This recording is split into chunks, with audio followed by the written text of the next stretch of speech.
पूछता है भारत अर्नब के साथ को प्रेजेंटिंग MDH कश्मीरी मिर्च, Lux Cozi, Vimal, powered by Rajnivas इलायची, co powered by Wild Stone, Tops pickles, Vectus, APL Apollo, HMSI।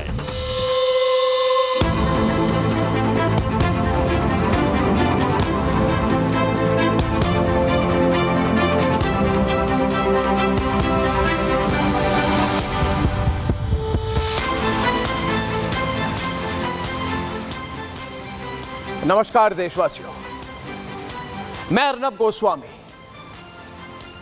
दोस्तों, आज 2 साल के बाद पूछता है भारत में मैं आपके बीच हूं। 3 साल पहले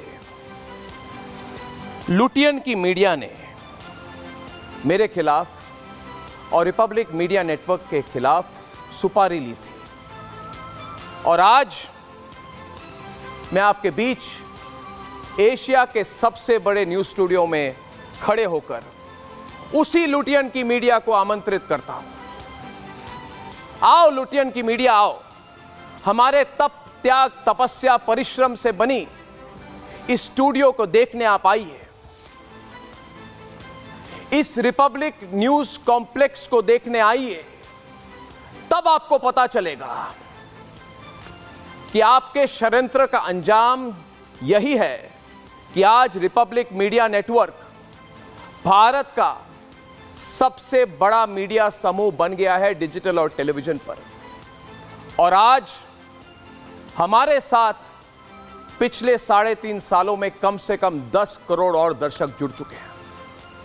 इसके लिए मैं हमारे एक एक दर्शक को कोटि कोटि प्रणाम, मेरी निजी तौर से प्रणाम देता हूं।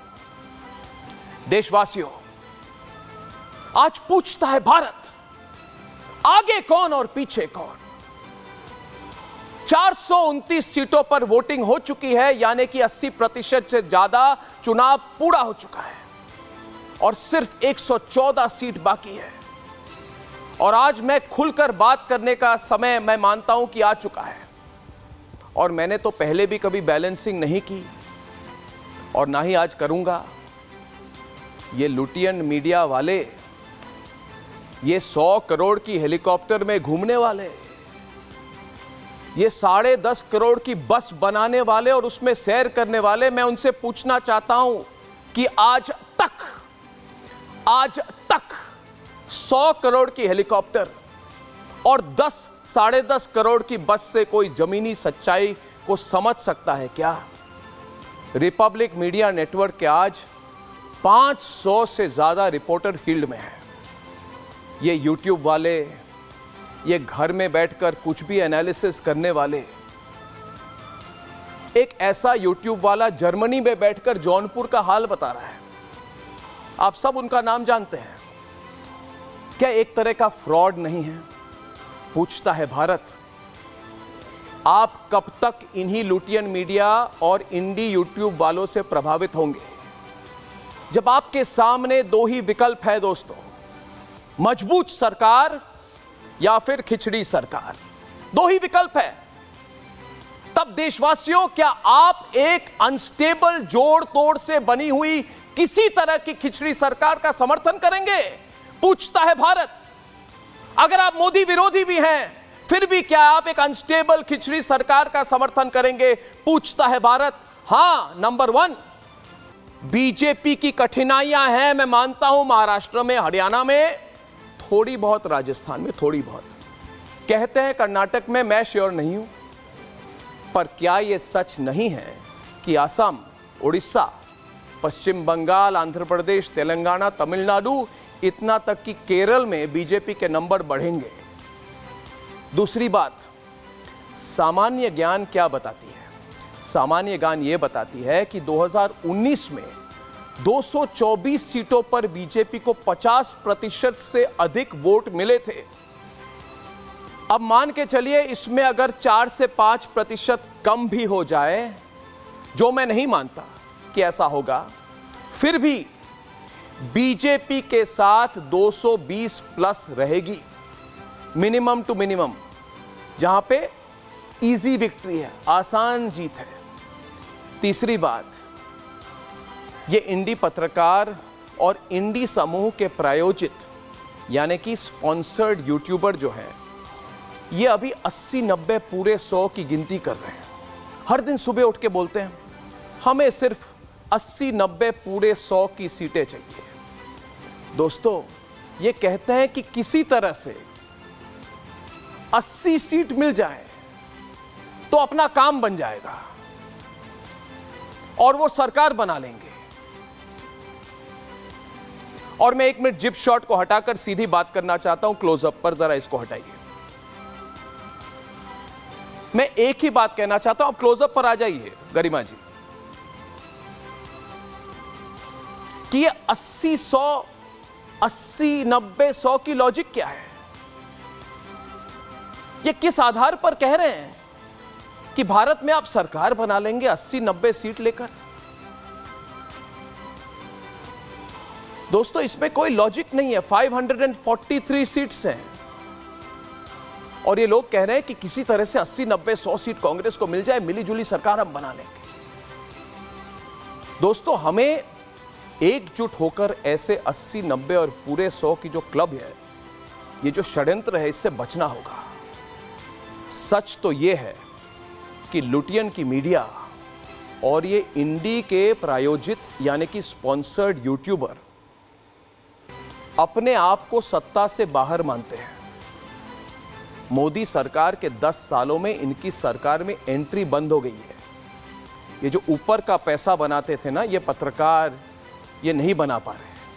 ये छतरपुर के फार्म हाउस जो खरीदते थे 100-100 करोड़ के, खरीद नहीं पा रहे, बेचने की नौबत आ गई इनकी। ये सच्चाई है। अब मैं क्यों ना बताऊं सच्चाई। दोस्तों, आप इन्वेस्टिगेट कीजिए कितना पैसा बनाया इन लोगों ने। इसीलिए ये लोग ये कैंपेन कर रहे हैं कि किसी तरह से नरेंद्र मोदी तीसरी बार प्रधानमंत्री नहीं बने और इनकी भ्रष्टाचार की दुकान फिर खुल जाए। दोस्तों, ये मोहब्बत की दुकान, ये सब फ्रॉड बातें हैं। सच्चाई है कि पूरी इकोसिस्टम होती है दिल्ली में, इनकी भ्रष्टाचार की सुपरमार्केट चलती है जो बंद होने के हालत पर है। दोस्तों, जो दूसरे को गोदी मीडिया बोलते हैं ना, ये इंडी पत्रकार, ये एक ऐसे भ्रष्ट इकोसिस्टम के सिंबल यानी कि प्रतीक है कि इनसे आपको बहुत सतर्क रहना होगा। आज पूछता है भारत कि भारत में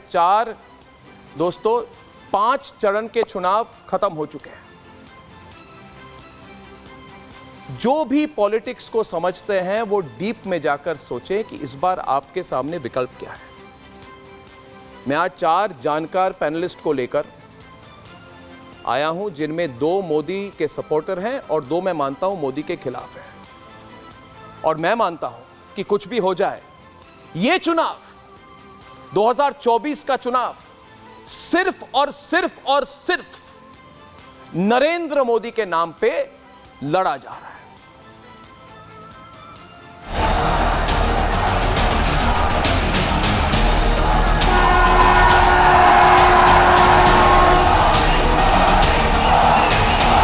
आज जो वर्तमान में पार्लियामेंट चल रही है, उस पार्लियामेंट में हम ऑलरेडी 400 हैं, करीब हम 360 एनडीए हैं और हमें आंध्र मदद करता रहा, हमें उड़ीसा मदद करता रहा, हमें नॉर्थ ईस्ट मदद करता रहा। ये नंबर 400 हो ही जाता है। तो 400 होता है तो इस चुनाव में 400 पार करने का लक्ष्य कोई तय नहीं करेगा क्या? देश नरेंद्र मोदी के नेतृत्व में 400 सीट देने के लिए तैयार होकर बैठा है। आप देखना, चुनाव के बाद मोदी जी को तीसरी बार प्रधानमंत्री बने दीजिए। अगले 6 महीने के अंदर आप देखेंगे कि पाक अधिकृत कश्मीर भी भारत का हिस्सा हुआ। कि घमंडिया गठबंधन इंडी अलायंस को बहुमत मिला तो उनका प्रधानमंत्री कौन होगा, बताओ तो जरा। कोई नाम है? कश्मीर का एक टुकड़ा कहां है? पाकिस्तान में है। 400 सीट मोदी जी को दीजिए, पाकिस्तान से हम कश्मीर भी लाऊंगा, ये भी हमारा संकल्प है। जो भी ताकत इकट्ठी करनी कर लो। मैं भी मैदान में हूं, तुम भी मैदान में हो। क्लोजअप लेंगे आप। पूछता है भारत,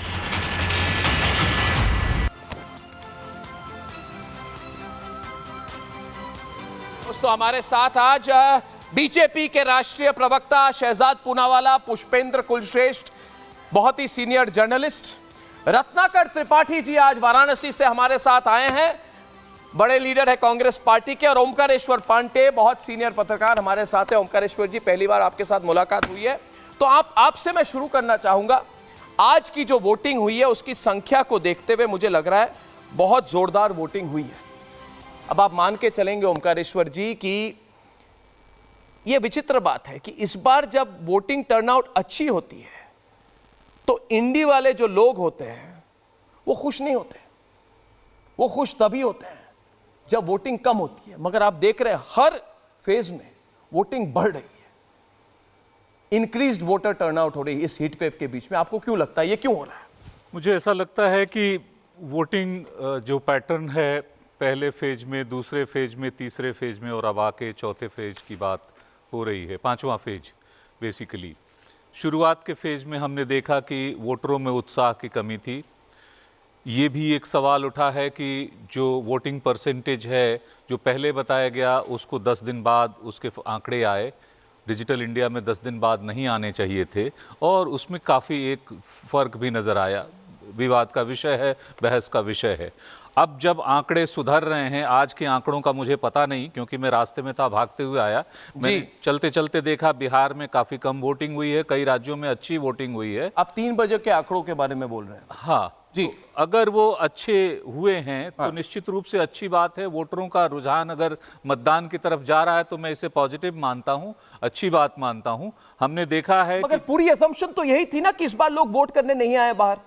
तो इस पर तो कितनी खुशी थी इंडी गठबंधन के लोगों को कि ये प्रतीक है कि इस बार नरेंद्र मोदी की हवा नहीं है। सवाल इंडी गठबंधन, सवाल इंडिया गठबंधन हो या एनडीए हो उसका नहीं है। सवाल ये है कि लोकतंत्र में सबको हिस्सा लेना चाहिए, तो हिस्सा तो ले, और हिस्सा अब ले रहे हैं तो बड़ी अच्छी बात है। पिछले 4 चरणों में अगर कम मतदान हुआ तो ये चिंता की कहां बात कम हुआ, ये कहां कम हुआ? ये कहा जा रहा था शहजाद पूनावाला जी, कम हुई क्या, कम हुई क्या?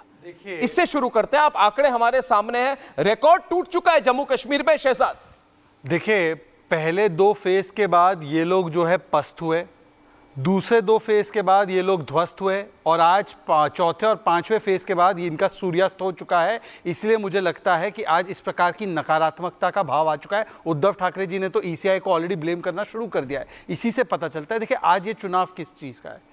एक साइड पर है एनडीए जिसके पास मिशन और विजन है। आज आपने देखा होगा कि बैंकों ने, प्राइवेट एंड पब्लिक सेक्टर बैंकों ने 3 लाख करोड़ से ज़्यादा का प्रॉफिट कमाया है। आज आपने देखा है 10वें से 30वें स्थान पर अर्थव्यवस्था पहुंच रही है। 25 करोड़ लोग गरीबी से निकले हैं, करोड़ों लोगों के पास सामाजिक जनकल्याणकारी नीतियाँ पहुंची। और दूसरी तरफ क्या है? Politics of confusion. Adhir Ranjan Chowdhury बनाम ममता बनर्जी चल रहा है, अधीर रंजन चौधरी बनाम खड़गे जी चल रहा है, और पॉलिटिक्स ऑफ डिवीजन, और इस प्रकार का डिवीजन के वोट जिहाद कहने पर आ चुके हैं। और मुस्लिम आरक्षण के लिए आप भी वोट की यज्ञ के बारे में बात कर रहे हैं जी? आप भी कह रहे हैं कि वोट की यज्ञ हो? नहीं, वोट का यज्ञ होना, क्योंकि लोकतंत्र को पर्व माना जाता है। क्या लोकतंत्र में चुनाव जो है, हम लोग लोकतंत्र के चुनाव को जिहाद मान सकते हैं? जिहाद तो एक आतंकी हमला है। जिहाद तो वो लोग करते हैं जो बैलेट में नहीं, बुलेट में और बॉम्ब में विश्वास रखते हैं। तो आज मैं पूछना चाहता हूं, क्या आपकी संस्कृति लोकतंत्र के चुनाव को यज्ञ की तरह देखती है या जिहाद की तरह देखती है? जवाब दीजिए, क्या आप यानी कि इंडी गठबंधन हार मान चुकी है 5वें चरण के बाद? क्योंकि ये लोग जो कह रहे हैं, अभी जो इंडी पत्रकारों का जो गुरु है वो कह रहा है कि कांग्रेस 80-90 सीटें लेकर आ जाए, बाकी सरकार बनाने की जिम्मेदारी हमारी है। देखिए, किस तरह की बात है? आपका जो बेलौस भाषण हुआ ना, उसी में सारी चीज़ें छुपी हुई हैं। पहले आप इतने घबराए हुए हैं कि आप आधा हिंदी आधा इंग्लिश बोलते हैं। इंडिया गठबंधन को आप अलायंस को ए हटा करके गठबंधन बोलते हैं। आपने उतनी देर जो भाषण दिया उसमें लगातार बताया कि क्या दोस्तों, क्या इस देश के लोगों, तुम चाहते हो कि इसमें खिचड़ी सरकार बने। आपको सबसे पहले इस नए पूरे स्टूडियो की बधाई। जी। और बहुत शानदार आपने बनाया है, तो मतलब मैंने देखा और बहुत शानदार, अभी बनना बाकी है मगर बहुत शानदार बना है, इसकी बधाई मैं देता हूं। और इसी स्टूडियो में बैठ के आप सरकार बना रहे थे, वो भी मैं सुन रहा था। आपने सरकार बनाने की बात नहीं, मैं कह रहा हूं कि खिचड़ी सरकार अच्छी बात नहीं होती है। सुनिए, आप खिचड़ी सरकार चाहते हैं क्या? नहीं, खिचड़ी सरकार क्या अभी नहीं है क्या? नहीं, बिल्कुल नहीं है। क्यों? पूर्ण बहुमत की सरकार है। 27 लोग के गठबंधन से जो सर तो 303 पे बना लिए होते। नहीं तो 80 के बना लीजिए सर आप मुझे 80 के 80। अरे आप 80 को क्यों बोल रहे हैं? मैं कह रहा हूं, मैं बता रहा हूं क्योंकि आपको। मैं कह रहा हूं, अब मेरी क्योंकि बात अगर सुनिए। 80 अरे 55 में- सरकार, आपका नाम बेजान दारू वाला थोड़ी है कि मैं मान मेरा लूं। नाम अर्नब गोस्वामी और मैं इसलिए कह रहा हूं कि मुझे बोलने दीजिए अर्नब जी। आप शहजाद नहीं, आप बोलिए, आप बोलिए। आप मुझे बताइए, मैं बता रहा हूं जी। आपको। पहले 2 चरण में ये लसपस्त हुए, दूसरे 2 चरण में ये लस्त हुए, और 5वें चरण में हम लोग मस्त हुए।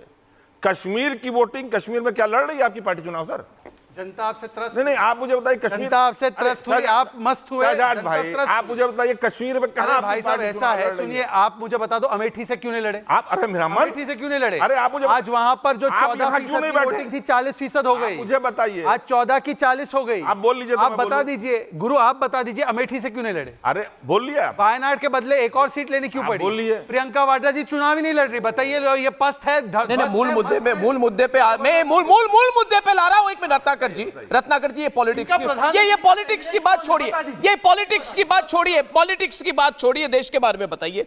आपसे पूछता हूं मैं कि खिचड़ी सरकार से क्या हमारे बच्चों का भविष्य अच्छा होगा? अरे सर, आप पूर्ण बहुमत वाली सरकार से आपको दिक्कत क्या है? सर आप खिचड़ी डिबेट कर रहे हैं। नहीं, मैं खिचड़ी डिबेट कहां कर रहा हूं? मैं पूर्ण 4 लोग मैं आपसे पूछ रहा हूं कि पूर्ण बहुमत की सरकार होनी चाहिए या खिचड़ी सरकार होनी चाहिए? मैं बोल लूं डॉक्टर? आप बोलिए ना। मैं आपको स्पष्ट बता रहा हूं। बोलिए। जब तक, अगर आप क्यों कहते हैं खिचड़ी सरकार? खिचड़ी, ये सारे लोग देश के लिए ही लड़ रहे हैं। अच्छा। देश के लिए काम कर रहे हैं। चलती नहीं अगर वो गठबंधन बना रहे हैं, आप मुझे तो ये बता दीजिए ना। चलती नहीं। मैं पूछ रहा हूं जी बोलिए कि अगर 303 पाई बीजेपी ने, तो बाकी लोग को क्यों लाया सत्ता में अपने साथ? क्यों कहता है एनडीए अलायंस ले जाने के लिए राष्ट्रहित? हाँ, तो हम भी सबको ले जा रहे हैं। पुष्पेंद्र जी आप जवाब देंगे? पुष्पेंद्र, हम भी सबको ले जा रहे हैं। उल्टा हमसे आपत्ति है, उनसे आपत्ति नहीं। मैं घुस जाऊंगा डिबेट में। मैं चाहता हूं पुष्पेंद्र जी जवाब दें। हम चाहते हैं आप घुस जाए। मैं घुसूंगा डिबेट में, मैं घुसूंगा। पुष्पेंद्र जी देखिए, आप जवाब देना चाहेंगे? आप इनको डायरेक्टली कीजिए। एक तो जब ये कहा गया कि साहब कम वोटिंग हुई है, तो इंडी गठबंधन के लोग ये मान के ही चल रहे हैं कि वो कम हुई है तो हम जीतने वाले हैं और बीजेपी सुन लिया इंडी चलिए मान लीजिए, वो हम तो कोई ये शहजाद भाई पॉलिटिकल है, ये करेक्ट बोलेंगे, हमारा उतना जरूरत नहीं। अब अगर बढ़ गई है तो आप कहते हैं बीजेपी जीतने वाली है, तो सवाल यह है कि कम थी तो आप ये क्यों मान के चल रहे थे कि बीजेपी जीतने हार रही है? ये आप ही बार बार खुश थे जो कम हो रही है। और एक तरफ, एक सेकंड से, एक तरफ तो आप लोकतंत्र की दुहाई देते हैं क्योंकि आप सबसे 70 साल तक रहे हैं कि लोकतंत्र का पर्व है, तो लोकतंत्र के पर्व में अगर कम वोटिंग हुई तो आपको दुखी होना चाहिए था, लेकिन आप इस बात से खुश थे कि सत्ता पक्ष को कम होने का नुकसान होगा। ये आपका मानना था। जवाब दे सकता हूँ मैं? दीजिए। हमारी खुशी नाखुशी का सवाल इसमें नहीं है। हम तो देश के लिए लड़ रहे हैं। नहीं, देश के लिए लड़ रहे हैं, लेकिन आप सबसे पुरानी पार्टी हैं। आप लोकतंत्र की दुहाई देते रहे, उसके कम वोट होने पे आप खुश क्यों थे? ये बात रत्नाकर जी ये वही बात कह रहे हैं जो मैं कह रहा हूं। आप ज्ञानी व्यक्ति हैं, मैं आपसे पूछ रहा हूं, ये विचित्र चुनाव है, इंडी वाले वोटर टर्नआउट कम होने से खुश क्यों होते हैं? ये आपको तो जवाब देना होगा ना। आज जो एक तरह से इतने लोग निकल के आए हैं, आपको जवाब दे रहे हैं। आप खुश क्यों हो रहे थे? आज आप दुखी हैं? जवाब दूं मैं? हाँ जी दीजिए। कोई खुश नहीं हो रहा था, कोई खुश नहीं हो रहा था।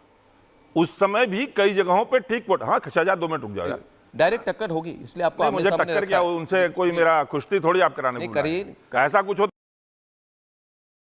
कराइए। मैं घूर रहे हैं आपकी तरफ, घूर रहे हैं। मैं ये घूर रहे हैं भाई, वो घूरते ही रहते हैं मुझे। वो चांस तलाश कर रहे होंगे। हाँ, चांस तलाश कर रहे हैं, चांस तलाश। आप बोलिए। एक मिनट, एक इसलिए रहा हूं कि कब पॉइंट पे आएंगे। वोटर टर्नआउट से कोई दुखी नहीं था, अरे खुश नहीं था जी। आदमी दुखी था, लेकिन धीरे धीरे वोटर को यह पता लगने लगा कि हाँ, अगर हम संख्या में निकलते हैं तो हम इनको परास्त करेंगे। तो हम मस्त हैं इस चीज को लेकर, चलिए पूरी तरीके से। एक दूसरी बात कहूं आपको? जी बताइए। मुझे लग रहा है ओमकारेश्वर जी, अगर मैं दूसरी लॉजिक से एक मिनट मैं ओमकारेश्वर जी को ला रहा हूं, फिर आप दोनों का जवाब दीजिए। देखिए, एक तरह से मैंने भी इस चीज़ की एनालिसिस की है कि वोटर टर्नआउट थोड़ी 3-4% कम क्यों थी। तो अगर आप सीधा गणित इसका देखें तो जिस सीट पर कांटे की टक्कर है, where there is a strong competition, बहुत ज़्यादा स्ट्रॉन्ग कंपटीशन है देश भर में, वो तमिलनाडु में हो, वो बिहार में हो, वहाँ पे वोटिंग बढ़ी है। और जहाँ बीजेपी कैंडिडेट स्ट्रॉन्ग हैं, यानी कि देखा जा रहा है कि एक तरह से इतने स्ट्रॉन्ग हैं कि टक्कर नहीं है, वहाँ पे परसेंटेज घटी है। इससे एक ही अंडरस्टैंडिंग हो सकती है कि जो 400 पार का नारा हुआ है, उससे शायद ऑपोजिशन का वोटर इतना मतलब डिप्रेस्ड हो गया है कि वो कहे कि एक तरफा इलेक्शन है, में निकलने की ज़रूरत नहीं है। और उसके बाद जब मोबिलाइजेशन हुई, और बात ये भी चली है कि आरएसएस दूसरे तीसरे चरण के बाद बहुत इन्वॉल्व हो गई है मोबिलाइजेशन में, क्योंकि फर्स्ट फेज में कम थी, तो उसके बाद नंबर्स और बढ़े हैं। क्या आप मेरे एनालिसिस से सहमत हैं ओमकारेश्वर? बिल्कुल असहमत हूँ जी। देखिए, आंकड़े बताते हैं, मैं आंकड़ों की बात करूंगा जी। न कांग्रेस की न भाजपा की, मुझे उससे कोई मतलब नहीं जी। कि कौन जीतता है, क्योंकि 4 को रिजल्ट आ जाएंगे। एज ए जर्नलिस्ट मेरा मकसद ये है कि मैं सच सामने आपके रखूं, और वो भी आपके चैनल पे आया हूं तो मेरी जिम्मेवारी ज़्यादा बढ़ जाती है। 1999 में जब 60% मतदान हुआ था तो बीजेपी की 182 सीटें थी और कांग्रेस की 114 सीटें थी। 2004 में 2%, 3%, 2% मात्र कम हुआ था, 58% का मतदान था, तो बीजेपी की सीटें घट के 138 आई थी और कांग्रेस की 145 हो गई थी। 2009 में आप देखेंगे 58.2% पर बीजेपी 116 और कांग्रेस 206 पे थी। लेकिन मतदान जैसे ही प्रतिशत बढ़ा है 2014 में 66.4% का, तो बीजेपी की सीटें बढ़ के 282 पहुंची और कांग्रेस की मात्र 44 रह गईं। उसी तरह 2019 में जो लास्ट इलेक्शन था जिसमें बीजेपी को 303 सीटें आईं, 67.4% मतदान हुआ और मात्र कांग्रेस को 52 मिली। ये जो वोटिंग परसेंटेज कम होने से क्या रिजल्ट पर असर पड़ता है, ये इससे दिखाई देता है। बाकी हम यहाँ बैठ के खुश हो सकते हैं कि मतदान ज्यादा हुआ है तो हम जीत रहे हैं, कम हुआ है तो वो जीत रहे हैं, उससे कोई फर्क नहीं पड़ने वाला। शहजाद जी, आप कुछ कह रहे हैं, कहिए। जी शहजाद जी। उन्होंने ये कन्वीनियंटली भूल गए वो कि जब 2017 में गुजरात में 68% वोटिंग हुई थी तब कांग्रेस 77 तक पहुंची थी, बीजेपी 99 थी, और जब 64% गुजरात में 2022 में वोटिंग हुई थी तो कांग्रेस उखड़ कर निकल गई गुजरात से। उन्होंने ये बोलना भूल गए कि कई ऐसे राज्य जैसे मध्य प्रदेश में जब पिछली बार से कम वोटिंग हुई थी तो भारतीय जनता पार्टी की सबसे बड़ी जीत हुई थी। सवाल ये नहीं है, ऐसा कोई भी, एक सेकंड, ऐसा कोई पैटर्न नहीं बनाया जा सकता कि कम वोटिंग होने पर। आज तो ये ट्रेंड माना जाता है ट्रेडिशनली कि अगर सरकार को निकालना है, जो बनी हुई सरकार को निकालना है, तब ज्यादा वोट आना चाहिए, जैसे 2014 में आया। पर आज की स्थिति यह है कि आपके वोटर घर बैठ गए हैं, जो कार्डर बेस्ड पार्टी उसके वोटर निकल रहे। दूसरी बात, इन्होंने कहा कि खिचड़ी सरकार कहां बना रहे हैं हम, खिचड़ी सरकार कहां है? मुझे बताइए, बंगाल में अलायंस है क्या? इनको पूछिए पंजाब में अलायंस है क्या, केरल में अलायंस है क्या, किस प्रकार का अलायंस है? बिहार में तो अलायंस वाले ही निकल के भाग गए, उत्तर प्रदेश में आरएलडी भाग गई। तो इसीलिए ये अलायंस नहीं है इधर। आप मुझे बता दीजिए, बंगाल में अधीर रंजन चौधरी बोलते हैं कि ममता दीदी जो है वो गद्दार है, खड़गे जी बोलते हैं कि ऐसा मत बोलिए, और वो बोलती है बाहर से सपोर्ट करोगी। तो इसीलिए मैं इनसे एक ही सवाल पूछना चाहता हूँ, रायबरेली में अनाउंस किया गया कि राहुल गांधी हमारे पीएम पद के चेहरे हैं, क्या ये इंडिया अलायंस इसको अधिकृत रूप से घोषित करेगी, हाँ या ना? देखिए, अलायंस जब बनता है, जैसे इंडिया अलायंस, अलायंस अपना जब बनेगा, उसकी जीतने के बाद मीटिंग होगी तो सारी चीज़ें फाइनल होंगी। 2017 में कब पार्लियामेंट्री इलेक्शन हुए गुजरात में, ऐसा कुछ था क्या?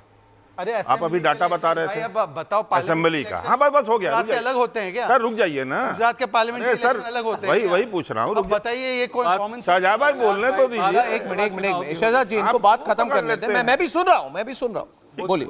ये असेंबली इलेक्शन की बात कर रहे हैं। उस असेंबली इलेक्शन का पैटर्न ये होता है कि आम आदमी पार्टी जब असेंबली लड़ती है दिल्ली में तो बीजेपी को राउट आउट कर देती है, निकाल देती है, और वो जब पार्लियामेंट लड़ती है तो 7 सीट बीजेपी की आती हैं अभी तक। तो अगर शहजाद जी बैठ के यहाँ कन्वीनियंटली उसको कंपेयर कर रहे हैं तो वो उनकी महानता है, उसमें मैं कुछ टिप्पणी नहीं कर सकता, असेंबली और पार्लियामेंट सीट्स पे। दूसरी, जो आप बार बार मुझसे पूछ रहे हैं कि कांग्रेस क्या करेगी, अधीर, आप बताइए किसने बोला था? नीतीश बाबू, लल्लन बाबू, दरवाजे बंद हो चुके हैं, अब भाजपा के दरवाजे। आप कहते हैं आप अलायंस से निकल गए, सरकार जो जेडीयू थी वो अलायंस से निकल के बाहर गई, दरवाजे आपने बंद करे, दरवाजे आपने खोल दिए, नीतीश कुमार फिर आ गए। क्या आप बता सकते हैं शहजाद भाई कि नीतीश कुमार कब निकल जाए? छेड़ा है तो छोड़ना क्यों है भाई? ना एकदम मत छोड़िए। नहीं, मुझे लगता है, मैं एक बात कह रहा हूँ, मैं रत्नाकर जी, ये नेशनल इशू नहीं है। क्यों नहीं है? नहीं, बिल्कुल क्यों भाई? बंगाल, अच्छा, आप आपने पूछा क्यों नहीं है? मेरी बात सुनिए। आपने पूछा क्यों नहीं है तो जवाब दे दूं। आप रेटोरिकल सवाल पूछ रहे थे, मेरा एक चीज, आपने कुछ पूछा मुझे, सर आप मेरी बात तो मैं बता, उसके बाद जवाब दे दीजिए। अच्छा, इन्होंने बंगाल का एग्जाम्पल, एक मिनट बोल दे, इन्होंने बंगाल का एग्जाम्पल दिया ना, ममता बनर्जी दिया, तो मैंने जेडीयू का एग्जाम्पल दिया। जवाब नहीं, ये तो बोलने वाली बात है। देखिए, मूल मुद्दा क्या है, मूल मुद्दा क्या है शहजाद जी? अब बहुत लोग इस प्रोग्राम को देख रहे हैं, देखिए, आप लोगों की जो ये अंदरूनी पॉलिटिकल नीतीश के साथ क्यों गए, 1990 में क्या कहा, 1900 सबने सबके साथ एक तरह से कभी ना कभी उनकी मतलब अलायंस हुई है। ये कोई बड़ी बात नहीं है, आपकी भी हुई है। अभी कांग्रेस की एक बहुत अच्छी अलायंस चल रही है मुस्लिम लीग के साथ। मुस्लिम लीग के साथ एक बहुत सॉलिड अलायंस है। वो कहते हैं मुस्लिम लीग जो सोचती है हम भी सोचते हैं। सेक्युलर। अब मैं ये कह रहा हूं कि ये छुप छुप कर अलायंस क्यों कर रहे हैं मुस्लिम लीग के साथ? आप उत्तर प्रदेश की जनता क्या नहीं जानती है, इस डिजिटल के ज़माने में रत्नाकर त्रिपाठी वाराणसी जहाँ से आप आते हैं, लोगों को पता नहीं है कि कांग्रेस पार्टी की मुस्लिम लीग के साथ किस तरह से मिली भगत है, अलायंस है। इसको छुपाना क्यों? दूसरी बात देखिए, एक आज शहजाद पूनावाला ने एक क्लिप डिजिटल में डाल दी और मुझे लगता है सबसे बड़ी इशू यही है। हाँ। मैं कह रहा हूँ पुष्पेंद्र कुलश्रेष्ठ जी, मैं अभी तक 10 प्रोग्राम में कह चुका हूँ कि इस बार हिंदू वोट कंसोलिडेशन होगा और हिंदू कहकर नहीं कर रहा है, वोट देकर हिंदू वोट कंसोलिडेशन होगा। अब तक जिसने कभी सोचा नहीं था, एक तो मोदी वोट कंसोलिडेशन और उसके साथ हिंदू वोट कंसोलिडेशन, क्योंकि रत्नाकर त्रिपाठी जी जो 80-90 पूरे 100 वाले सरकार वाले लोग हैं, बीजेपी ने तो कह दी कि ओबीसी SC की आरक्षण खत्म नहीं करेंगी, तो आपने क्यों नहीं कहा? एक मिनट पूछता है भारत कि आपको कह देना चाहिए। और अब मौका है रत्नाकर जी, मौका है, लाइव है, छुपाने की क्या बात है? कहिए मुस्लिम आरक्षण नहीं होगा, कांग्रेस पार्टी कभी भी मुस्लिम कोटा नहीं लाएगी। ये डबल स्टैंडर्ड की जो बात है रत्नाकर जी, ये आप बर्दाश्त कर पाएंगे? आप एक एकेडमिक व्यक्ति हैं, क्लैरिटी होनी चाहिए। मैं कहता हूं आजकल के जमाने में क्लियरली बोलिए। मैं ऐसे लोगों से फेडअप हो गया हूं जो कहते हैं कि हम इधर की भी नहीं बोलेंगे, उधर की भी नहीं। अरे बीजेपी ने कहती ओबीसी SC ST आरक्षण बंद नहीं होगी, इंडी वाले खुलकर क्यों नहीं बोलते कि मुस्लिम आरक्षण कभी लागू नहीं होगा? ये तो बहुत मूल मुद्दा है। मैं कह रहा हूं ये नीतीश बाबू किसके साथ थे, नहीं थे, ये कोई राष्ट्रीय मुद्दा नहीं है। राष्ट्रीय मुद्दा एक ही है कि मुस्लिम आरक्षण पर, मुस्लिम आरक्षण क्लिप प्ले कर देना चाहता हूं, खुलकर बात हो जाए भारत में, खुलकर बात हो जाए भारत में, मुस्लिम आरक्षण हो रही है कि नहीं हो रही है, और अगर नहीं हो रही है तो बोल दीजिए। और आपको लग रहा है कि मुस्लिम आरक्षण करके आप हिंदुओं का वोट लेंगे, तो मैं देखना चाहता हूं कितने हिंदू वोट करेंगे। ये हमारे सेक्युलरिज्म के खिलाफ है। क्या किया जाए? बोला जाए कि ये सेक्युलरिज्म, हाँ बोलिए, आप खुलकर बोलिए। देखिए, जहां तक लीग का मसला है ना, तो इतिहास मुस्लिम लीग सुनिए, आप लीग क्यों कह रहे? मैं इंडी बोलता, आप कहते गलत बोल रहा हूं, आप लीग बोल रहे हैं, ये प्रीमियर लीग नहीं है। अर्नव जी, राजनीति जो लोग करते हैं वो लीग का मतलब समझते हैं। नहीं, मगर मुस्लिम लीग बोल, आप लीग ही बोलते हैं, इस बात को पुष्पेंद्र जी से पूछ लीजिए। पूरी बात क्या है? बोल दे रहा हूं। उसका इतिहास तो बीजेपी की पेरेंट पार्टी का जनसंघ का है।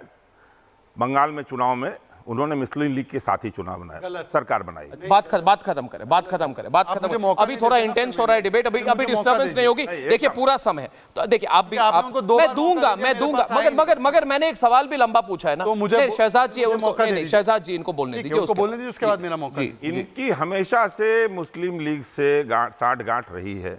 एक दूसरी चीज में बताइए कि मुस्लिम आरक्षण की जितनी बात आप करते हैं, सबसे अधिक आरक्षण ओबीसी कोटे में 2000 उसका गजट है पूरा, आप देख लीजिए, प्रेस इंफॉर्मेशन ब्यूरो का, आपके हाथ में मोबाइल है, गवर्नमेंट ऑफ इंडिया की मिनिस्ट्री ऑफ माइनॉरिटी अफेयर्स का, जिसमें सबसे अधिक 30 जातियों को गुजरात ने आरक्षण दिया है। फर्टिलिटी रेट पे ही लोग चर्चा करते हैं। आप मुस्लिम लीग की बात पूछ रहा हूं। हाँ, तो मैं तो बोल ही रहा हूं, मुस्लिम लीग और मुस्लिम कोटा। आप देखिए, मेरी बात सुनिए, आप अपने मन से एक प्रश्न उठाएं। मन की बात क्या है? आप लोग मुस्लिम, आपने इस चुनाव में कहां सुना कि मुस्लिम आपको आरक्षण मिल रहा है? मुस्लिम कोटा बताइए आप। बहुत क्लियर है, सबको दिख रहा है। एक मिनट, गरिमा डिस्टर्ब ना करें, एक मिनट, खुलकर बात हो रही है। खुलकर बोल रहा हूं मैं। मुस्लिम कोटा गुजरात में, कांग्रेस मुस्लिम कोटा के खिलाफ है। आप उनको जवाब दें। कांग्रेस मुस्लिम कोटा के खिलाफ है। अर्नब जी, मुझे आप कह रहे कांग्रेस मुस्लिम कोटा के खिलाफ है? उस हर कोटा के समर्थन में है जो संविधान देता है। चलिए, नहीं, ये घुमा फिरा कर बात, सीधी बात। शहजाद, इसी पर Arnab ji, now let me clarify. First of all, कोई भी भारतीय जनता पार्टी का कभी मुस्लिम लीग के साथ कोई भी जुड़ाव नहीं रहा। बीच में नहीं बोलिए, बीच में मत बोलिए। वो अलायंस, एक सेकंड प्लीज, मैंने आपके बीच में नहीं बोला। वो अलायंस बाय द वे प्रजा कृषक पार्टी के साथ था, वो अलायंस मुस्लिम लीग के साथ नहीं था। सुन लीजिए, आप बीच में नहीं। Arnab ji please, Arnab ji let me complete. आप डायरेक्टली बोलिए, इनको बोलिए ना, eye to eye contact maintain करके बोलिए। Let me speak. दूसरी बात, लालू प्रसाद यादव को साफ साफ पूछा गया ओबीसी SC ST कोटे में से मुस्लिम को मिलना चाहिए, उन्होंने बोला पूरा मुस्लिम मिलना चाहिए। हाँ, दूसरी बात ये राहुल गांधी की उसका क्लिप है, आप खंडन क्यों नहीं हुआ? आप अपने चैनल पे चला दीजिए, मेरे पास भी गरिमा जी क्लिप है। राहुल गांधी ने बोला है कि मुस्लिम आरक्षण हम देंगे, मुलायम सिंह यादव इस पर क्यों कुछ नहीं बोलते। उसके बाद मुस्लिम आरक्षण मुलायम सिंह यादव ने 2012 में अपने मैनिफेस्टो में दिया था। उसके बाद कर्नाटका में पूरा मुस्लिम आरक्षण देने का काम वीरप्पा मोइली ने दिया था। उसके बाद रंगनाथ मिश्रा कमेटी रिपोर्ट में मुस्लिम आरक्षण देने का काम किया था, SC ST OBC कोटे में से काट के देने का काम किया था। उसके बाद यूपीए की सरकार ने कैबिनेट तक मुस्लिम आरक्षण का बिल पारित किया था। उसके बाद सलमान खुर्शीद ने 27% में से 9% दे देंगे मुस्लिमों को आरक्षण ओबीसी कोटे में से, यह हुआ था। आंध्र प्रदेश में भी ओबीसी कोटा करके मुस्लिमों को दिया था। इसलिए ये ऑन रिकॉर्ड है और आज भी मैं कह रहा हूं, आज भी लालू प्रसाद यादव ने पैरवी की है, वरना लिख कर दे दीजिए कि नहीं देंगे। आपको मैं जवाब दे दूं? इसको क्लियर करना। अरे क्लियर कर दिया मैंने भाई, मैं कह रहा हूं गुजरात 30 जात को अच्छा, इस पे भी फैक्चुअल इट्स रॉन्ग। बंगाल में 118 जातियां मुसलमानों की जिनको आरक्षण दिया गया, एनसीबीसी ने उस पर आपत्ति जताई। तो ये झूठ बोलना बंद करे। गुजरात में कोई मोदी जी की सरकार ने, भाजपा की सरकार ने नहीं किया था, प्लीज। और मुस्लिम में जातियां कहां होती है? शाहजहां। मुस्लिम में जातियां कहां होती है? शहजाद नहीं जातियां होती है। पुष्पेंद्र नहीं है भाई साहब। पुष्पेंद्र जी 1 वर्सेस 1 टक्कर। पुष्पेंद्र जी मुसलमानों में जाति होती तो बताइए, ईरान में कौन सी जाति? माइनॉरिटी अफेयर्स झूठ बोल रही है। सर मुझे नहीं। एक मिनट पुष्पेंद्र जी, आपने माइनॉरिटी कमीशन क्या करा? Not bother. मुसलमानों में सीरिया में, लीबिया में, ईरान में, इराक में, मुझे बताइए जातियां कहां हैं? जी मुझे एक बात बताइए, आपने कहा मुसलमानों में जातियां होती है। अरे बोलने देंगे। एक मिनट रुकिए, इन दोनों के बीच में सिर्फ रत्नाकर, इस समय स्क्रीन पर सिर्फ रत्नाकर और पुष्पेंद्र जी। मुसलमानों में आपने कहा जातियां। मैं गवर्नमेंट ऑफ इंडिया की बात कर रहा हूं। मुसलमान रुक जाइए ना आप, अब इन दोनों के क्या करती है नहीं करती? I am least bothered. Government of India की गवर्नमेंट ऑफ इंडिया की बात ही नहीं कर रहा। गवर्नमेंट ऑफ इंडिया की बात नहीं कर रहा। आपने कहा मुसलमान इस्लाम में बोलने तो मैं बोलूंगा। आपने गलत बोला। बोले एक दूसरे। अच्छा मैं एक मिनट आप बोले रत्नाकर जी, उसके बाद मैं आ रहा हूं आपके पास सीधे। आपने ये कहा कि मुसलमानों में जातियां होती, आपने पूछा मुझसे इस्लाम में, आपने मेरी तरफ इशारा कर कन्विंस हो जाती है। मैं बता रहा हूं आप कन्विंस गलत है। आप बोलिए। इस्लाम में जाति का कंसेप्ट ही नहीं है। बोलिए आप। पूरी दुनिया में कहीं जाति नहीं। इस्लाम में सिर्फ 2 ही फिरके हैं, एक शिया है और एक सुन्नी है। उसके अलावा बाकी सारे जो आपको नजर आते हैं ये ड्रामा हिंदुस्तान में है। यहां पसमानदा है, यहां अंसारी है, यहां शेख है, यहां कुरैशी है। जो कन्वर्ट अपर क्लास से हुए वो कुरैशी सैयद हो गए, जो नीचे के हुए वो अंसारी हो गए। तो उसमें जाति नहीं है, इस्लाम में जाति नहीं है, इस्लाम की थ्योरी के खिलाफ। बोलने तो मुझे रत्नाकर जी मैं आपको अब मेरी बात एक बात नहीं, आप ही बोलेंगे। नहीं एक ही बात बोलेंगे। इंसल्टिंग इस्लाम। अगर आपको इस्लाम से प्यार है कि ये कहते हैं कि मुसलमान। एक मिनट रुकिए, तो आप दोनों भड़क पड़े इनको। ठीक है, मिलना मुश्किल है। एक मिनट 2 वर्सेस 1। शहजाद पूनावाला है मुसलमान, मुझे बोलने दीजिए। मुसलमान मिलना मुश्किल है। जैसे पसमानदा मुसलमान डिबेट पे होता तो आपको खड़ा कर देता। बोलिए। आप इस्लाम की इंसल्ट कर रहे हैं। मुसलमान होने का क्या बात कर रहे हैं? मुझे बोलने दीजिए ना। आप इनको बोलिए ना। एक मुसलमान होने के नाते सख्त आपत्ति करता हूं कि उन्होंने कहा इस्लाम में जातियां। इस्लाम यह मानता है कि पूरे मुसलमान एक कौम है, एक थाली में खाना खाते हैं। तो इसीलिए क्लास वर्गीफिकेशन होना यह अलग बात है। मुस्लिमों में जाति है, इसके लिए इनको माफी मांगनी चाहिए। मुस्लिम समाज का अपमान किया है इन्होंने, पूरी दुनिया में इस्लाम का अपमान। एक ओमकारेश्वर जी को भी डिबेट। एक मिनट मैं एक बात पूछना चाहता हूं दोस्तों, क्या जरूरत थी इंडी गठबंधन की मुस्लिम कोटा पे इस तरह से अड़ जाने की? आप मुझे बोलने आप अगर कहेंगे कि ये मामला हमने लिखा नहीं है मैनिफेस्टो में, इन्होंने इंटरप्रेट कर लिया। देखिए सुनिए, पहले खंडन कर क्लैरिफाई करने जी। गवर्नमेंट ऑफ इंडिया की मिनिस्ट्री ऑफ माइनॉरिटी अफेयर्स का गजट है, through press information bureau, Muslim minority quota in other backward caste. OBC class है, ओबीसी क्लास होता है। Other backward caste. ये इस्लाम ने नहीं बनाई है, ये सरकार ने बनाई है अपनी सुविधाओं के जी। हम इस्लाम पे बात नहीं कर रहे हैं, हम बता रहे हैं। आप उसको चेक कर, अलग चीज है। पुष्पेंद्र जी मुझे बोलने दीजिए। अदर बैकवर्ड क्लास, ठीक है। आप क्लास कास्ट का वर्गीकरण करते रहिए। मैं आपको बता, आपके ही चैनल पे 3 बार अब ये क्लास क्यों कह रहे हैं? अरे मेरी बात सुन लीजिए पहले। मैं आपकी बात सुन रहा हूं, मगर मेरी बात एक मिनट शहजाद जी मेरी बात सुन लीजिए। अब मैं सुन रहा हूं, मैं सुन रहा हूं। क्योंकि आप 5 अपने डिबेट अभी पीछे की करेंगे ना, तो उसमें देखेंगे कि इन्होंने 2 बार भाव विभोर होकर कहा है मेरे जैसे पसमानदा मुसलमान को मोदी जी ने मौका दिया। चूंकि अब ये फंसे हैं इसलिए कास्ट की जगह क्लास बोल रहे हैं। मैं गवर्नमेंट ऑफ इंडिया की बात कर रहा हूं। भाजपा कभी भी सरकारी संविधान नहीं मानती है, तो मैं कहता हूं। देखिए कांग्रेस पार्टी की प्रॉब्लम मैं आपको नहीं, प्रॉब्लम आपकी है सर, संविधान को आप नहीं मानते। आपको अगर एक मिनट संविधान पे बात की, आप संविधान को नहीं मानते। मिनिस्ट्री ऑफ माइनॉरिटी अफेयर्स ने अगर प्रेस इंफॉर्मेशन ब्यूरो टक्कर बजट निकाला है तो क्या टक्कर किसने गलत किया है? गवर्नमेंट ने किया कि मैंने किया? टक्कर हो जाए। तो भाई आजकल बड़ी लोग दे रहे हैं, कुछ लोग संविधान बचाने की बात कर रहे हैं। मुझे ये बताइए कि संविधान का जो प्रियम्बल होता है, 50-50 जो अक्षुण होता है, जो वर्जिन होता है, आपने रात के अंधेरे में सेकुलरिज्म सोशलिज्म शब्द भारत के प्रियम्बल में बदला कि नहीं बदला? 10 साल आपसे निकाल देते हैं। अब ये अलग बात है। I am not in the party. आप क्यों नहीं I am nothing to the party. आप दिन के अरे आप पूरी तरह पार्टी है। आपको लगता होगा कि इधर आप पूरी तरह पार्टी है। मैंने पार्टी की बात ही नहीं की। आप बात वही करते हैं, खाल दूसरी ओढ़े रहते हैं। आप बहुत सीनियर हैं। मैं आपकी सुन तो लीजिए ना, आप तो रोज डिबेट में आते हैं। मैं तो आज खासतौर से इसलिए आया हूं। धन्यवाद इतना बड़ा स्टूडियो, इतना बड़ा सिस्टम खड़ा किया है, तो मुबारकबाद। मेरी बात सुन लीजिए, मेरी बात सुन लीजिए। अगर भारत के संविधान को सबसे ज्यादा कांग्रेस अपने गरिबान में, जहां 125 बार आपने संविधान को बदला है, प्रियम्बल को सुन लीजिए। सत्ता में हमसे तो हम ही ना बदलेंगे। तो फिर आप दूसरा, अच्छा जो अभी सत्ता में हैं, तो मुझे तो आप आरोप लगा। नहीं, तो मुझे तो डर ही है ना। रत्नाकर जी इधर देखिए, एक मिनट रत्नाकर जी, क्या जरूरत है? और देखिए मैं कभी ना किसी के शब्द को इधर उधर तोड़ मोड़ के बात नहीं करती। सच्चाई यह है ओमकारेश्वर जी कि मैनिफेस्टो के अंदर लिखा है कांग्रेस पार्टी ने कि मुसलमानों को प्रेफरेंस मिलनी चाहिए जब जज बनाया जाए। तो मुझे लगा कि कैसी बात है, भारत में विकसित भारत की बात हो रही है और ये कह रहे हैं अगर कोई मुसलमान होगा तो मुसलमान को हिंदू से ज्यादा चांस मिलनी चाहिए जज बनने में। पढ़िए ना, क्या बात है। और दूसरी बात, आप मुसलमान वाला आप दूसरी नहीं देखिए, आई एम नॉट मिसगाइडिंग। तीसरी बात आप कह रहे हैं मुस्लिम, नहीं मैं बिल्कुल सीधी बात कर रहा हूँ। आप कह रहे हैं 3 तलाक वापस लाएंगे। आप कह रहे 3 तलाक वापस लाएंगे। आप कह रहे 370 आप वापस लाएंगे। यानी कि नहीं, मैं माइनॉरिटी की बात, ये देश हित की बात है।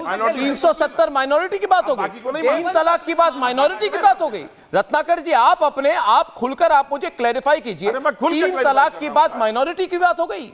आप उन औरतों को पूछिए, माइनॉरिटी की बात है कि जेंडर राइट्स की बात है? आप महिलाओं के खिलाफ जिस तरह का शोषण हो रहा है, ये मुस्लिम पर्सनल लॉ के नाम पे उसका समर्थन कर रहे हैं। यही तो, एक मिनट, अरे सर आप सुनिए, 370 वापस लाएंगे, 3 तलाक को वापस लाएंगे, मुस्लिम कोटा लाएंगे और कोई जज बनेगा तो हिंदुओं से ज्यादा मुसलमानों को चांस दिया जाएगा। ये सारे आपके स्टेटेड पोजीशंस है। अब कोई इसको नहीं, मैं मिसगाइड नहीं, मैं फोकस कर रहा हूं। ओमकारेश्वर जी आप भी जानते हैं मैं फोकस कर रहा हूं। मैं कह रहा हूं कि आज के मुसलमान नहीं चाहते कि 370 हटे। आप बीजेपी के आज के मुसलमान नहीं चाहते कि 3 तलाक हटे। आप क्या बात कर रहे हैं? मैं खुलासा कर रहा हूं, खुलकर बोल रहा हूं। और सुनिए, मैं क्यों ना बोलूं? आप मुझे बताइए आज। देखिए ये बेईमानी की बात नहीं है, ये बेईमानी की बात नहीं है। देखिए मैं कह रहा हूं ये चुनाव कभी हिंदू मुस्लिम चुनाव नहीं होना चाहिए। मगर सवाल मैं पूछता है भारत कि किसने हिंदू मुस्लिम चुनाव बनाई? उन लोगों ने जिन्होंने कहा 370। अरे मुस्लिम कोटा की बात किसने की? मोदी ने की। मुस्लिम कोटा की बात किसने की? मुस्लिम कोटा के खिलाफ इंडिकेशन किसने दी? आप बताइए। रेटोरिक क्या? मैं तो ओपन एक रत्नाकर जी मैं गलत कह रहा हूं। रत्नाकर जी मैं गलत कह रहा हूं। मैंने तो गजट बता दिया, आप गवर्नमेंट ऑफ इंडिया गलत बोल रहे हैं। बोलिए। नहीं, मुझे क्या है, ये गवर्नमेंट ऑफ इंडिया का गजट है, मेरा गजट नहीं है। रत्नाकर जी हम लोग जितना ओमकार जी इनको बोलने दे। नहीं, इसके बाद आपको ओमकारेश्वर जी डिबेट। नहीं, मैं आ रहा हूं। ओमकारेश्वर जी बोलिए, उसके बाद आ रहा हूं। ओमकारेश्वर नहीं खत्म होगी। अरे एक्सटेंड कर देंगे डिबेट को। अरे एक्सटेंड कर देंगे डिबेट को। ओमकारेश्वर एक मिनट रुके। ओमकारेश्वर जी, मैं एंकर हूं, मैं डिसाइड कर रहा हूं। ओमकारेश्वर जी, उसके बाद आपके पास आपके पक्ष के आदमी। ओमकारेश्वर, मैं आ रहा हूं आपके पास।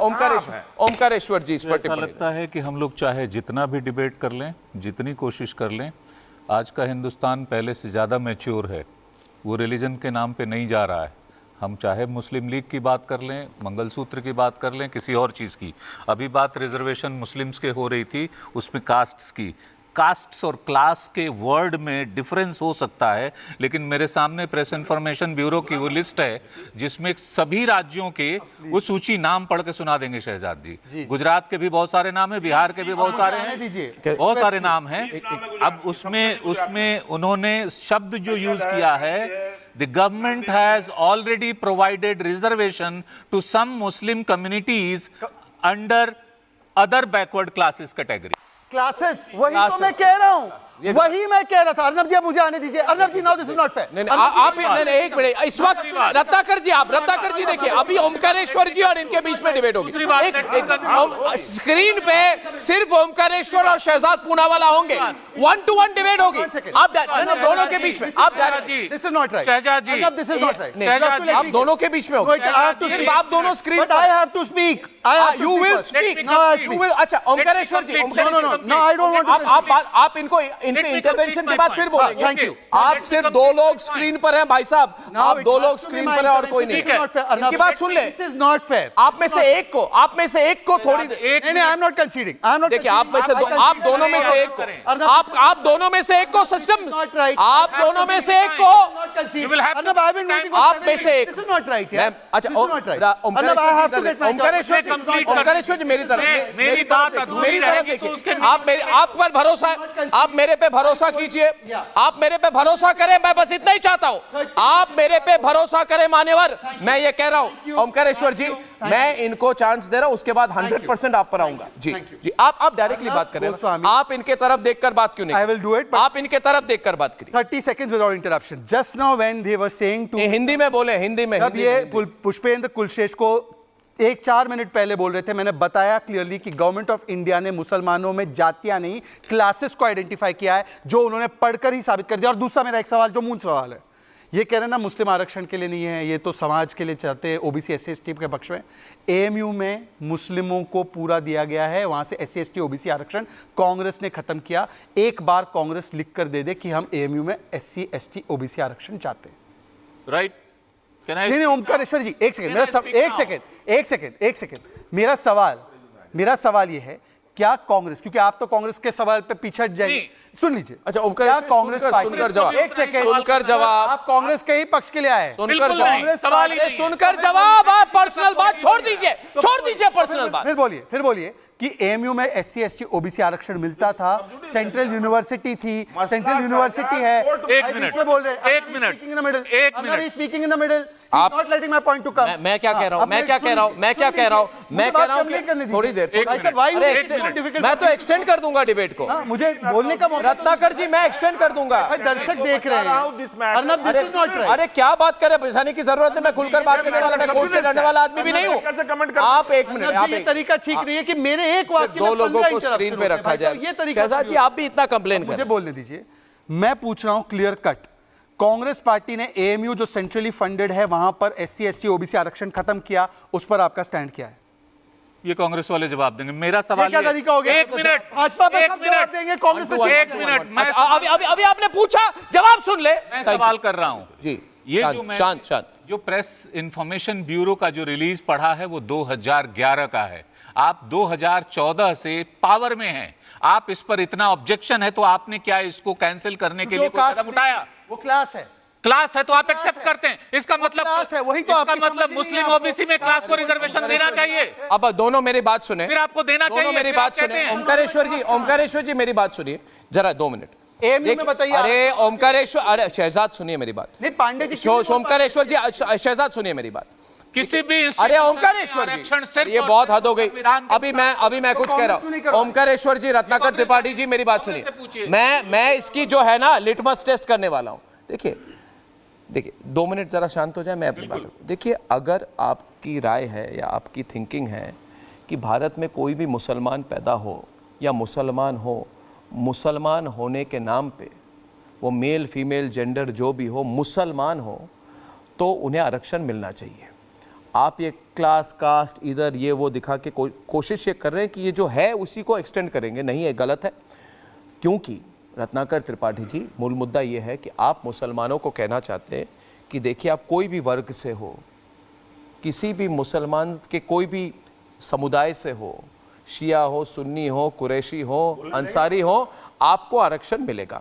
अब मैं ये आपको कहना चाहता हूं कि अगर आप मुस्लिम कोटा के खिलाफ हैं तो आप मुझे आज बताइए लाइव टीवी पर कि कौन से वर्ग हैं मुसलमानों के जो आपके मुस्लिम कोटा में इंक्लूड नहीं होंगे।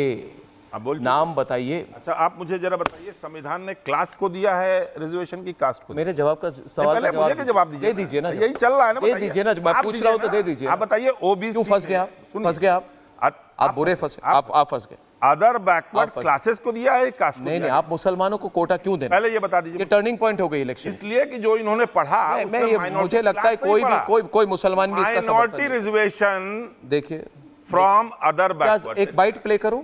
एक कमेंट है राहुल गांधी की जो ट्वीट हुई है, एक इसको सुन ले। ये प्ले की जाए, ये प्ले की जाए। 1 मिनट 30 सेकंड में वापस आ रहा हूं। मोदी जी, आप क्या औरतों को आरक्षण न्याय देंगे? आप क्यों हंस रहे हैं? घर की औरत को पुष्पेंद्र जी, आप क्यों हंस रहे हैं? पुष्पेंद्र जी क्यों हंस रहे हैं? आप वीडियो मत चलाइए, आप इनके बातों पर आप लोग की फितरत है।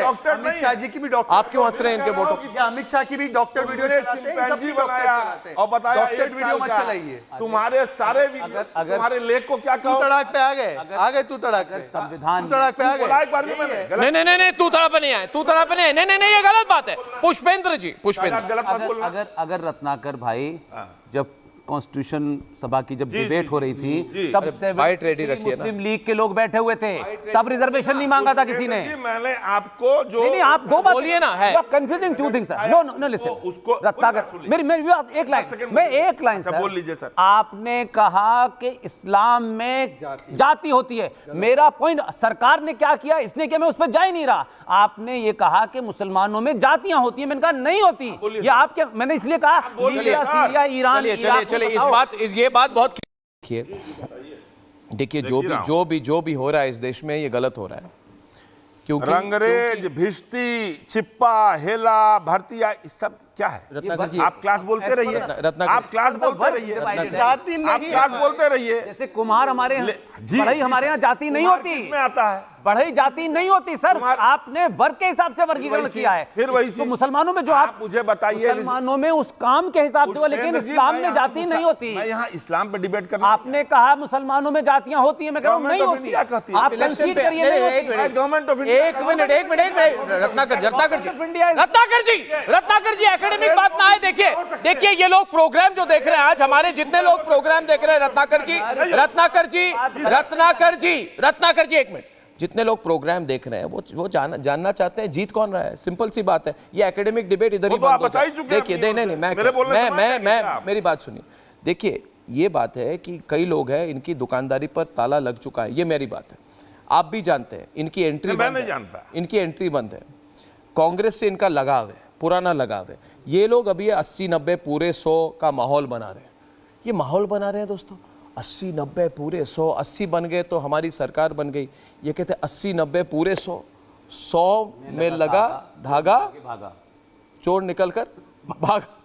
अब मैं इधर नहीं, ये मैं कहने वाला, बीजेपी निकल के भागा। मैं 80-90 के बाद मैं आपको यही कहने मैं आपको मैं पूछ रहा हूँ आपको, भारतीय जनता पार्टी निकल के भागा। रत्नाकर जी, ये जो राग छेड़ा हुआ है इन्होंने, मैं आपसे पूछ रहा हूं बहुमत के लिए कितने सीटों की जरूरत होती है? 273।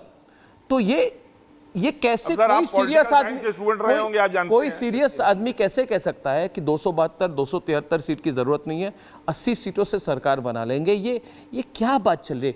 कोई सरकार बता दीजिए जो 100 और 150 या 100 के कम के नंबर से किसी ने कोई एक तरह से खिचड़ी सरकार बनाई है जो 1 साल भी चली हो।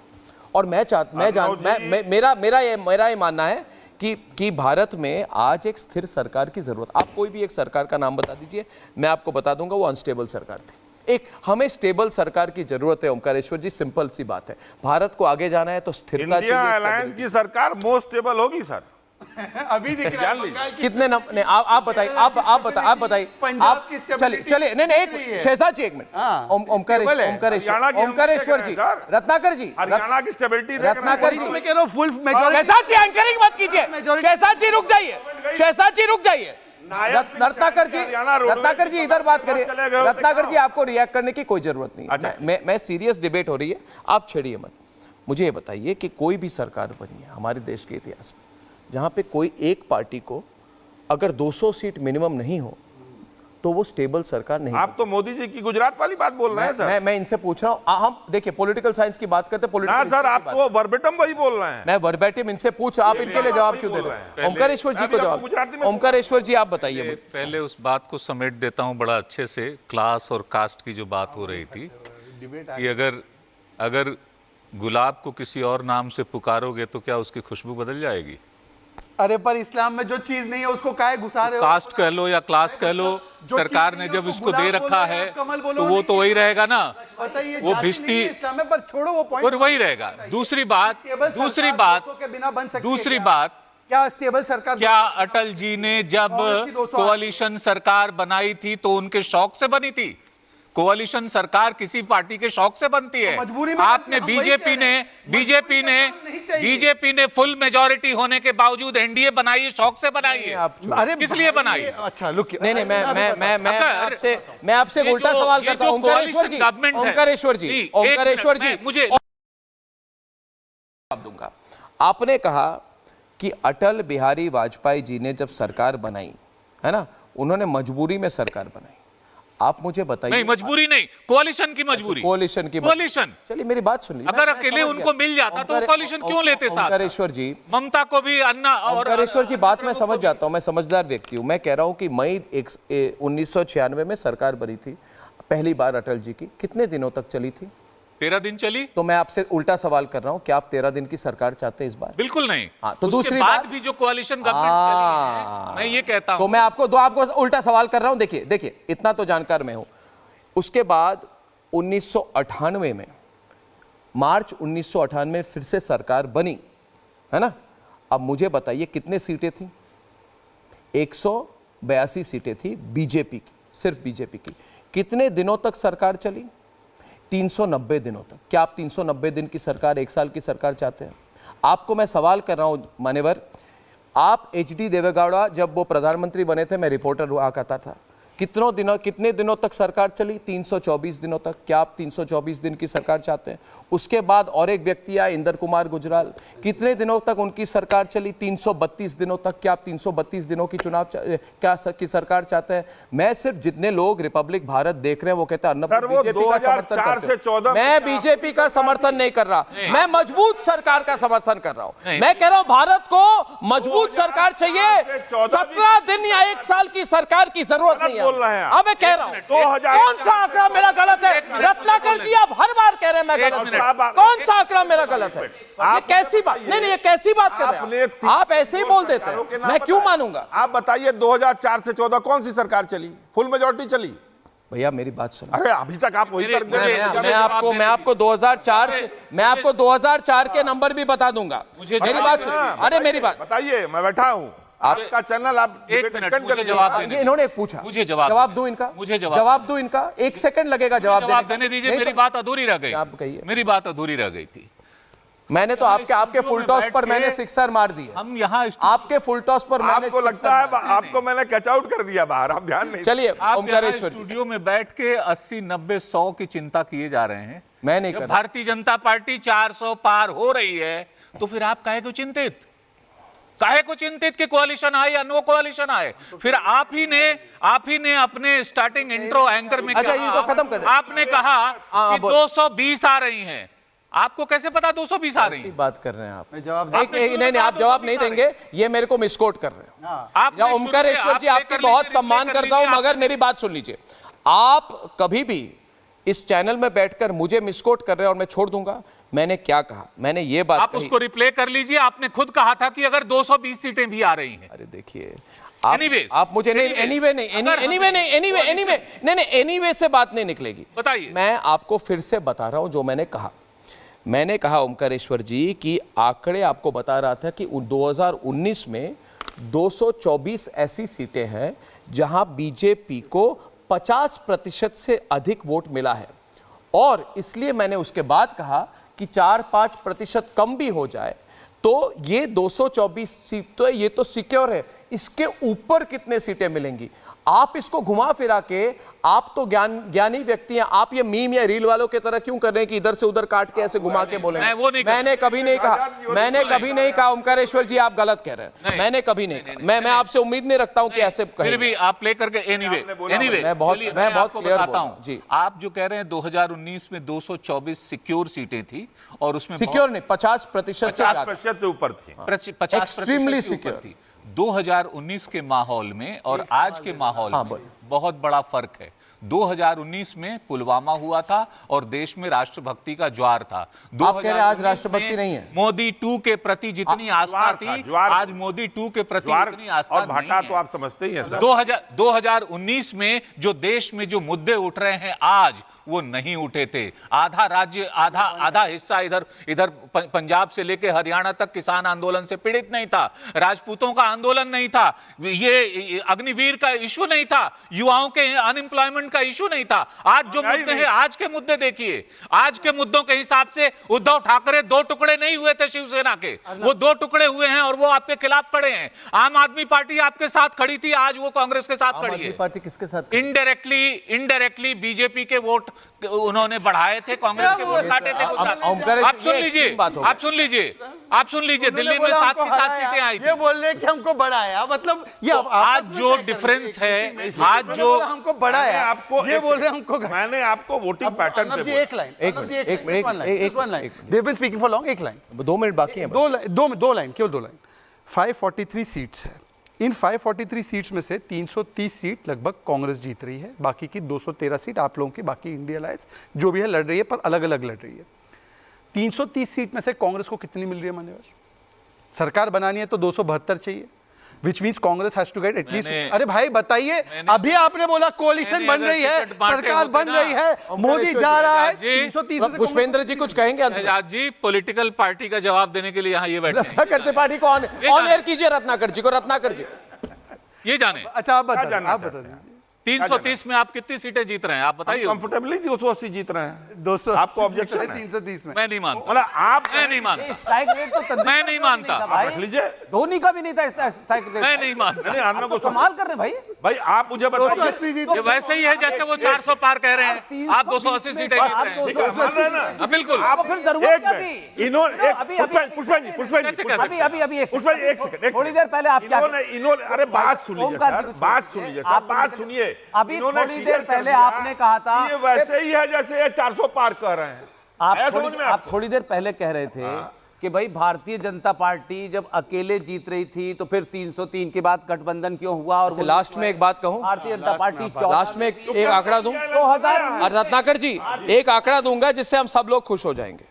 मुझे कहने में बहुत खुशी, अभी अभी ब्रेकिंग खबर आई है कि बारामूला लोकसभा कंस्टिट्यूएंसी जम्मू और कश्मीर में all time highest record voter turnout 59%, 59%। Bhajpa कौन सा कैंडिडेट जीते? नहीं, भाजपा की बात देश की, जम्मू कश्मीर में। दोस्तों देशवासियों बैठिए देशवासियों, अंत में मैं बस 3-4 बातें, एक लाइन बोलना मुझे मैं 3-4 बातें। लेकिन ये सवाल देश को समझ नहीं आया कि वास्तव में बीजेपी ने वहां से चुनाव क्यों नहीं लड़ा? वो एक अलग क्यों नहीं लड़ा? शहजाद जी आप बताइए एक रीजन। अच्छा 3-4 आप एक बात खत्म करिए फिर मैं खत्म। बीजेपी कांग्रेस छोड़ दीजिए, अगर बारामूला में या कश्मीर में वोटिंग परसेंटेज हाई हुआ है, देश के लिए अच्छी बात है, देश के लिए अच्छी बात है। मैं तो आगे बोल रही, बिल्कुल मैं कह रहा हूं देश के लिए अच्छी हो ना हो, लेकिन पीओके के लिए ज्यादा चिंता का विषय है। देशवासियों अंत में 3-4 पॉइंट के साथ अपना प्रोग्राम मैं आज खत्म करूंगा।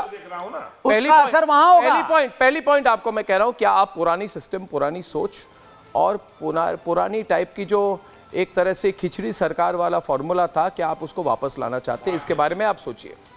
दूसरी बात है कि देश को स्थिरता कौन दे सकता है? नरेंद्र मोदी दे सकते हैं कि वाड्रा परिवार की कॉम्बिनेशन दे सकती है? ये सीधी सी बातें हैं, इसको कॉम्प्लिकेट करने की कोई ज़रूरत नहीं है। और आखिरी में, क्या आप मुस्लिम कोटा का समर्थन करते हैं? क्या मुस्लिम कोटा से देश विकसित होगा? ये कैसी सोच है? सिर्फ और सिर्फ तुष्टीकरण, अपीजमेंट वाली पॉलिटिक्स से देश क्या विकसित होगा? और चौथी बात यह है कि सनातन के साथ भारत के जड़ें जुड़ी हुई हैं। ये न्यूट्रल होने के नाम पर रिपब्लिक भारत कभी भारत की सनातन संस्कृति के साथ कॉम्प्रोमाइज नहीं करेगा। इसलिए ये भी सोचना होगा कि भारत की सनातन परंपरा को कौन आगे ले जाएगा। और ये मोदी की मैजिक का चुनाव है। नंबर तो 4 तारीख को आएंगे, मोदी की मैजिक चली या नहीं चली वो 4 तारीख को पता होगा। जल्दी आपसे फिर मिलूंगा दोस्तों। आज के लिए आप सबको मेरा नमस्कार। को पावर्ड बाय हिंद, बड़े आराम से सिंपोलो टाइल्स एंड बाथवेयर।